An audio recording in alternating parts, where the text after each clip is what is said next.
I guess it's 6 o'clock, I guess, so we'll call the committee meeting to order. As it is, this is the Finance Committee meeting to review the proposal or the requests for the high school, the middle school, and the Lakes Region Technology Center for fiscal year 2021. So, Mr. Guy. Thank you. Before Guy gets started, I need to tell you all that these three have already been worked over by the SAU.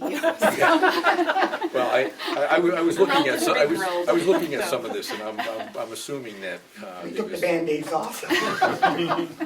and I didn't bring a red pen, although I have one. Well, thank you. I'd just like to start by just giving an overview of the budget here. As you see, some of the things are out of our control. But look at the first line item there, Jack, of professional services, and one of the things I like to talk about is, and within that category is assemblies, which is something that we haven't budgeted for a lot, but we're seeing need for education in our schools from the vaping epidemic that's going on in the country, never mind just in New Hampshire, but also suicide awareness, suicide prevention. Our staff is mandated to be trained as of January 1st. We're training our staff on November 25th. So there's a little bit of an increase from a school perspective to bring some education into our students on the dangers of some of the things that are out there, as well as awareness and making connections with kids. And I think one of the things that I'm proud of in our school is our school culture, and we're able to build relationships by different programs that we've been able to bring in through the support of our budget.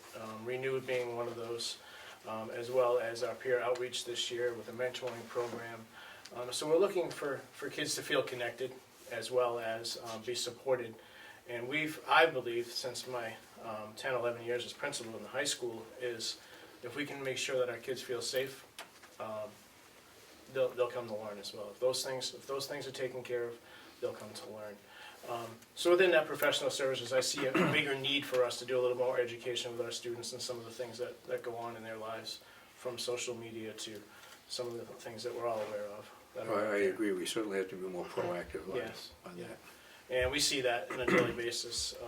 We're bigger this year enrollment-wise. We have a large freshman class, which is 230, which has increased our numbers, pushing mid-800s. Years ago we were at 990, and our enrollment had dropped down below about 750, 725, but now we're up over 800 again. So we're seeing some needs. There's just more kids and more needs. So that's one of the changes in professional services from my standpoint. Majority of that is mainly ombudsman program and our alternative program as well. But just moving down through athletic services, I think the biggest increase you see there is a lot of it has to do with the officials lines. Those are set by the state, the NHIA, and we have cut that a little bit. It's not required to have 3 basketball officials for varsity games. 2 is required, and a lot of schools are going to 3, but we've been able to do some of our bigger games with 3 officials and not do it across the board, so save a little money there. Yeah, and I am aware. I sit on that council, so I understand the increases there. Yeah, and that happens every year. That's one of those things that are out of our control. And as you move down, you'll see water, sewer, snow removal, things like that, are things that I don't have a whole lot of input on or decision-making ability on that. But looking at a simple thing here, testing materials. We've spent a lot of time this year looking at school-wide data. And you'll see an increase of $1,300. It looks 40% increase, but it's really $1,300. But we're looking to go to PSAT 9s, PSAT 10s, and the state mandates that we have to give SAT 11s. It gives us a growth, steady data to look at that's consistent, a similar test for our students to be able to take. We've identified areas where we're weak in our student body. And a lot of that is rhetoric and synthesis, which is reading and digging deeper into passages. And we believe that moving to that PSAT 9, 10, and 11 gives us some consistent data to work with. And as a school, we're looking at school-wide data to improve instruction. And I felt, as well as my academic coordinators and our leaders in the building, believe this is the right way to go for us. So that's one of the, it's a smaller amount, but it's also, I think, can have a big impact. As you move down, books and printed media material, the majority of that is our library. As well as this year, we're upgrading our algebra textbooks as well as our geometry textbooks to bring them up to current. Also, some of that books and print media is some Chromebooks in our English department, which they've been on a rotation and rotating through their department, as well as other departments in the school have a Chromebook rotation as well. We're not defined as a one-to-one school, but we do have access for any student that needs that, and our classrooms have Chromebooks, and then with charging, tablets, it's charging, what do you call it, the cases with the plug in at night, yes. So that's the biggest increase in books and printed media. Our software budget maintained. It's level funded from last year, and a lot of that has to do with licenses for some of our programs, mainly in technology department with Mr. Wilson, with our photography program, and multimedia as well. Replacement furniture is up a little bit, and many of you have been to some of our banquets and we have in the cafeteria and different things around our campus, and we've had these folding tables since the late 80s, and it was always cheaper to buy nice Kingswood green tablecloths than buy new tables. So we are hoping to buy 6 new banquet tables and that's the biggest increase there. As well as you're aware, we had I think it was 6 or 7 teachers that retired last year, and some of those teachers had been teaching at Kingswood for a long time. And once we got able to get in there and they cleaned out their classrooms, we found that we may need to replace some things, such as file cabinets and some teachers' desks. So we're going to see a little replacement furniture equipment with 2 social study classrooms mainly. So Mr. Lush being one of those. I think his desk was held together by the bumper stickers, but they got their use, that's for sure. New furniture, we don't have a huge increase, it's $600, and some of that is for a significant size presentation case for our art program. We have some amazing artwork, and we're looking for some equipment to be able to display that so it's safe and secure as well.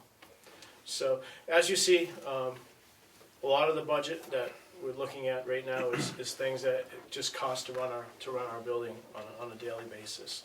There's not a lot of huge increases there. There's some significant ones in the areas that we believe is important for our students. And we're very fortunate. We walk in our building on a daily basis, and I worked in the old building, and I still have not get used to being in a new building. It's amazing. And with that comes, we're able to assess, and we don't need a lot. We need a lot to run our building, but we're very fortunate that we have a budget that can adequately supply our students and what they need in the classroom. I think the biggest thing that I see in my building is the need for the guidance services, the need for the social emotional pieces to support our students. And we've always been very fortunate to have access to that. Sure. And I still see that, maybe more so than before. Do you see any? Are you looking for new? I know not on here. Any new staff? I am, okay. And as a new art teacher, and the reason why I'm seeing that is with the increase in our enrollments, our study halls are starting to grow, and I think obviously over time we have trimmed staff over the years. The high school has specifically, and it needed to do so with the enrollment that we had, but our enrollment's going the other way. What's happening is our study halls start to get bigger, and our teachers in the art department mainly, we're running out of room for electives. And what they're doing is teaching first-year art programs, and our students who are moving on, we have more need to fill those lower-level art classes, our 9th grade art for their electives, for their graduation requirements, and students who may be in the AP or some of the upper-level art classes, we're torn. Sure. Because we can't offer as much there as we like, and we've doubled up where they teach 2 courses within one. I'm hoping to be able to offer another art teacher 4 electives. We have 3 beautiful art classrooms in the art center and 2 teachers. So And I know this has been on the radar for the last couple of years. So, it has. 4 years. Yeah. Yeah. And it's you know, and kudos to our art program. They've done an amazing job building that, and they've worked really hard, and they've done a nice job. And I like to see the opportunities for our students continue there. You know, we have that beautiful art center, and you've been in to see the artwork that's in there. Absolutely. We have a lot of talent, and I like to see kids in a course rather than in a study hall. And I think that's important. So that's my only staff request. But overall, that's my budget in a nutshell. And thank you. Just because I'm stickless for numbers, the one area that I'd like you to look at, I guess, is general supplies. Yep. And I know it's up. Yep. And then I look back a few years where we've been pretty consistent, pretty steady, to see if there's any room there to trim that a little bit. Yeah.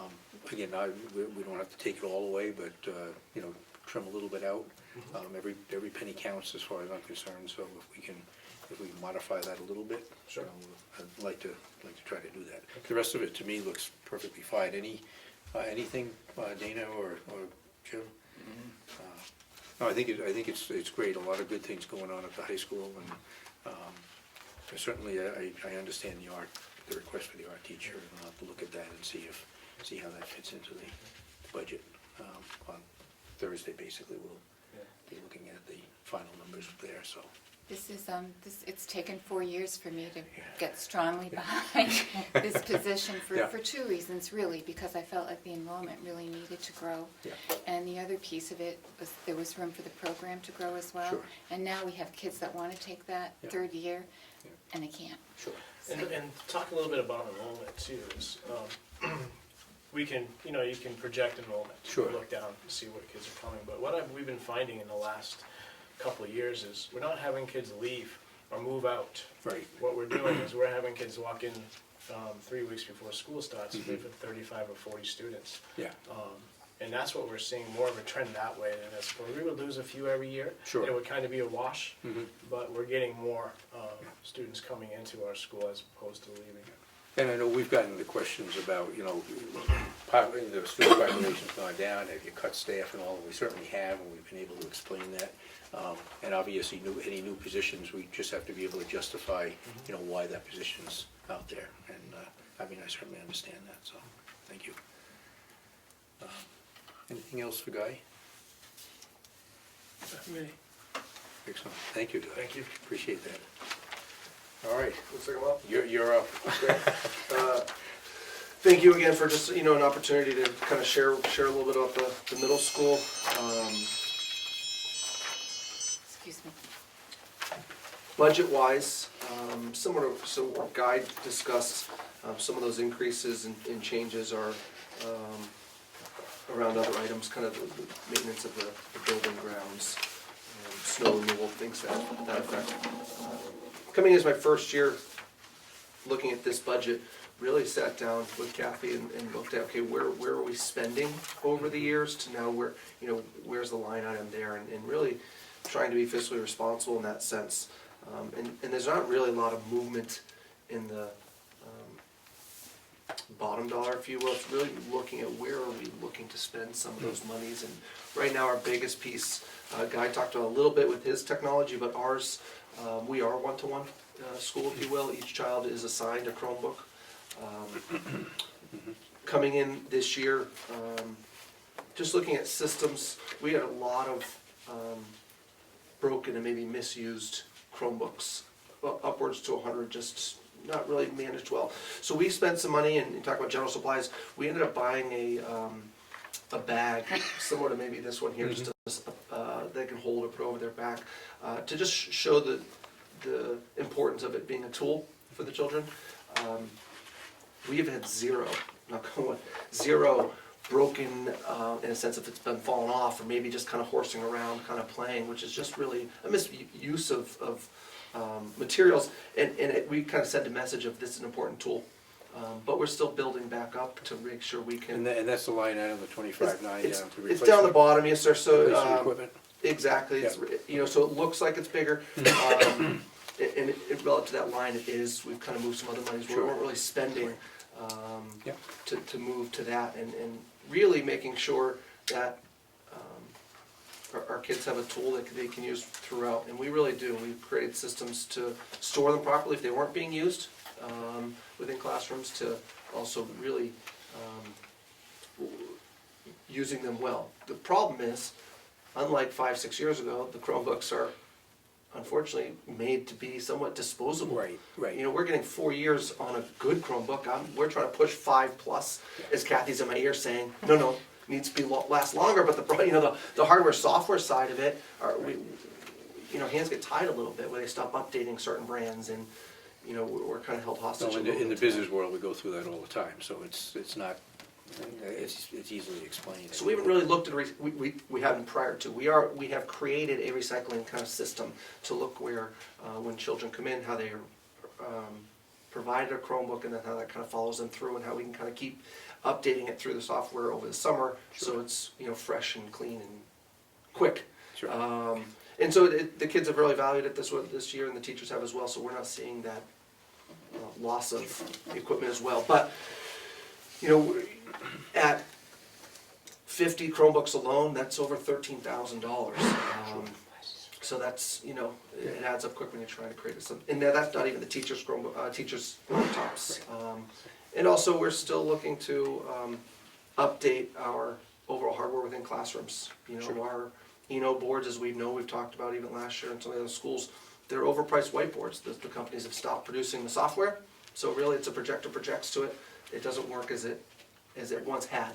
And updating those are no easy feat. It gets costly, and we're trying to be, again, fiscally responsible, but making sure the teachers have the tools to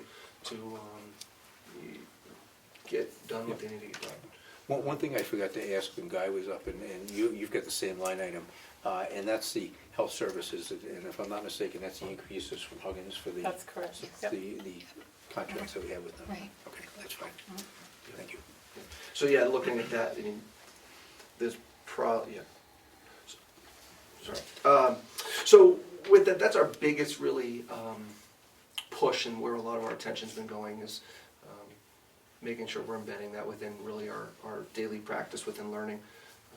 But it's been able to do some really great things with our budget. Our budget, again, as Guy said, it's a budget. It's very fortunate that we have this to be able to do the things that we do. We've created a new schedule this year, based again on class sizes and numbers, and prior to, we were looking at 6 kids maybe in a classroom. So I was looking at where do we provide those services, and we created what we call an A block. Kids come in the beginning of the day, and part of that is a lot of student choice. So we've created, we can provide some special ed services during that time, but also instead of, as Guy said, a study hall, maybe it would have had done prior to, we're providing some pretty meaningful instruction. And so children have, up to this quarter, second quarter, they have up to 19 choices, anywhere from unicycling to some of our community service projects. One of our groups worked with the Humane Society, and they had done some dog treats and made some sales to that, and they went over to the Humane Society and donated back that. I think they raised over $300. So some of that building within the community is happening within that new scheduled time, which has been great for kids and gives some purpose to the work that we're doing. Teachers continue to work really hard. You talked about those general supplies. A lot of that stuff is planning for some of that disposable items. The social studies, the science, some of that equipment is being used, and Sure. we can't keep it going. It's not like technology, but we're trying to keep it as long as we can. So they work really hard within those means. Within that, also athletic programs. We've done a nice job with getting really good coaches for each season. Our actually middle school boys soccer team ended up being second in the Lakes Region region championship, if you will, they played in. So that's been very successful part of our middle school this year. I appreciate the fact that the two big areas, the replacement equipment and the health services, which again, we don't have a lot of control over the health services, those two combined are $32,000. but you've adjusted a whole lot of other line items to bring the overall increase to 20,000. So, I mean, I certainly appreciate the fact that, you're sensitive to the other piece of that pie. Yeah, we could, I could argue that that's, like snow removal. It's kind of somewhat a fixed cost, but that's a big increase too. But again, we got to look at the whole budget as one, Yeah, so right. not just say, well, here's the way this is, but we still need to push here. Again, working with actually the three of us still sometimes budget-wise and the SAU to really say, okay, where can we, spend our money wisely? And that's it, it's the whole piece. And like you said, the budget with, the nurses, Yeah. and you'll probably talk more about Right. that on Thursday. That's a big chunk. Yeah, it is, but it's still a great program that we're involved with the It's huge. hospital, and I think it's a great opportunity for us and for them as well. I can't agree more. It's been excellent for us. It's also less expensive for us than it is to have Full-time staff. full-time Correct. as part of our collective bargaining agreement. Right. James, do you have any staff requests? So we are looking to request a student support center position. It's a support staff position. We talk a lot about trauma sensitive. We talk a lot about restorative justice. We're seeing some of our suspension rates not as low as we'd like them to be.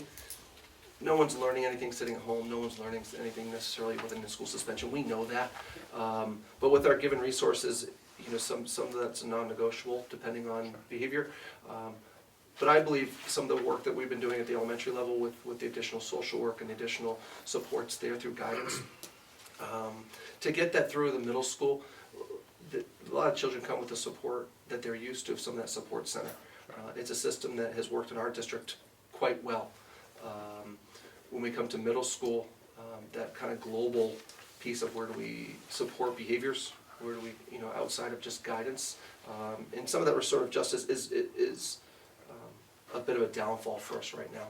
And having that general ed position there to support children and work through behaviors, work through needs, essentially what it comes down to, is really where we're looking to just create that extra layer of support before we get to punitive. Yeah, and I think certainly the fact that we've got students coming from our 6 towns plus Middleton as well, merging into that middle school for the first time is critical to have whatever you need for support to even that transition piece as well, coming from all different Sure. backgrounds and all different areas of the county. So. And we talk about ourselves from 6th grade to really when we send kids off in 9th grade, our kids are in constant flux of transition. Yeah. Right, so having some of that other stability, and we support kids well. We have a lot of special ed supports there that again are needed, and it works well. We currently don't have a general ed support staff in the building.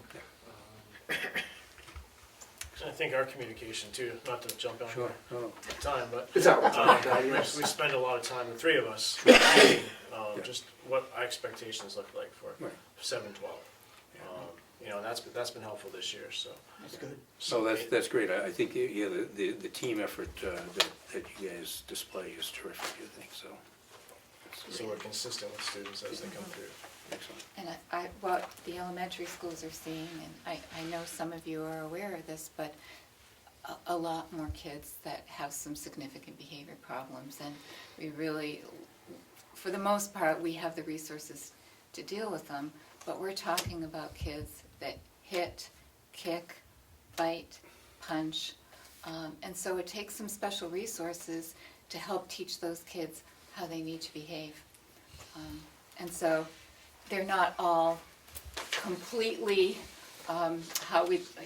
completely well behaved by the time they get to the middle school, unfortunately, James. That is middle school. So I understand why you need the support. And looking at it through the lens of general ed, right? Just because we have misbehavior, that doesn't equal special education. So those supports might look different, and I think they should look different for And children. some students really need some intensive teaching of behavior to replace the dysfunctional behavior. Thank you. Any questions for James? When it comes to ground care, we keep budgeting above what we're spending, Jane. Is there any wiggle room there? We might be able to play it back. I know we cut it from 30 to 26, but that one and the line below it. Both times we're way over budgeting and we're not spending that much. So, yeah, that definitely, I'll look at that with Kathy and maintenance as well. Okay. Right, There were big- definitely yeah. specific requests and cuts were made, not necessarily to those lines or what are showed right here, but I know that last year's budget, there was a few requests that were cut from custodial aspect. They were cut last year, so now they've come back again and asked for them and said, one of them is a burnisher. They don't have one. There's one at the high school that works extremely well and you have to replace the equipment that's cleaning the building. So we can still look at it, absolutely, but I know I've cut last year and said, come back again next year, and here's next year already. Yeah. So, Okay. All right, anything else? Thank you, sir. Thank you. Bruce, you're up. Next year, I go first. Okay, do I document that? Yeah. To add to my comments last year, I've been with you now and I appreciate the support I've got over the last 5 years. But I would like to just note a couple things to put the budget in context, if you would. Over the last 5 years, we've aggressively increased the rigor and depth of the curriculum at Tech Center, trying to, as you would expect, with the changes in the workforce. We've added the Advanced Manufacturing Program, the EMT program, we've expanded the Computer Networking program, and we've gone back with a full-time construction trades program this year. Numbers were 270, we were 309 September 1st this year, which is the highest that the Tech Center's ever had. And with the guidance of the superintendent, we've done that with minimal budget increases on the line items that we have control over, again, supplies and equipment on that. I'm very pleased with that expectation, tradition of yield, and we've done it by really looking at our Perkins federal funding and where we spend that federal money each year. We've reallocated within the budget where we're spending money. For example, we're buying very few textbooks now, and we're using that towards Chromebooks. Textbooks are running $120 to $160 a piece. They're 4 years outdated.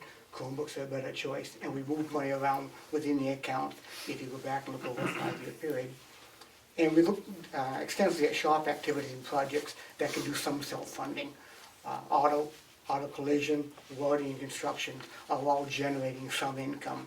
Again, that's not their job, is to generate income, but where we can and where a customer can defray some of their expenses, that's work to help us. I would have to note that particularly over the last 12 months, there's been a trend, steel expenses have just gone through the roof. Acetylene is now 3 times the cost it was a year ago, and it's double the cost when I left the classroom before that. Parts just keep on going up, and there was a time that I was in shock when a gallon of auto body paint cost $100, and some of our paints are now $100 a pint. So, although it won't affect this year, I've got to honestly say that when you see this budget a year from now, we have probably leaned this out as tight as we're going to lean it out on those kind of accounts. Just limiting factors. There's some optimism in it, in that Perkins 5 has been refunded this year. So we know we will have Perkins 5 in the future. It's going to look a little different. I'm not sure what my allocations are going to be, but at least we know that money funding stream will stay there. I've met with all 3 superintendents, Moultonville, Prospect, and Farmington over the last several weeks, and they are going to, 2 of the 3 are going to build within their local budgets, increase students. All 3 are very happy with what's going on at the Tech Center, and those particular ones have had a cap on numbers now for budgetary reasons, and they're going into the budget cycle asking for more money to support the center. And as you know, that comes into your budget as an offset. And we're going to keep on refining our shop projects to recover project costs. And so those are going on. So with any kind of luck, when you see the budget a year from now, it won't be up substantially, but I don't think it'll be a zero-sum budget. The budget you're looking at right now is almost zero funded, zero line item. There were 2 particular expenses in it that kept us from doing that. One was a native automotive certification. As you are aware, the Power Mechanics Program is certified by the national organization, so the New Hampshire Auto Dealers Association, and they're requiring us to buy some pieces of equipment to maintain that certification. And much as James talked about, our Chromebooks, we're using Chromebooks extensively through the building. And I'm starting to build in a rotation so we can rotate out a classroom each year. You'll see it was $4,500 right now in culinary arts for one classroom. And we'll pick up another classroom each year. And I'll also use some Perkins money. I believe I can get approval for to start some classrooms. Our goal is Chromebooks to be on a 4-year rotation maximum, and we'll pick up a number of classrooms each year. But those are the two substantial increases of the budget. Other items have gone up or down a little bit. If you have any specific questions, that's where we are. Anything? Again, I'm gonna just ask Kathy to look at just that one line item, general supplies. Again, I know it's only a $1,500 increase. However, looking at the history for 19 budget and 19 expense, maybe we can just cut a little bit. They're small dollars and cents, and if we can't, it's okay.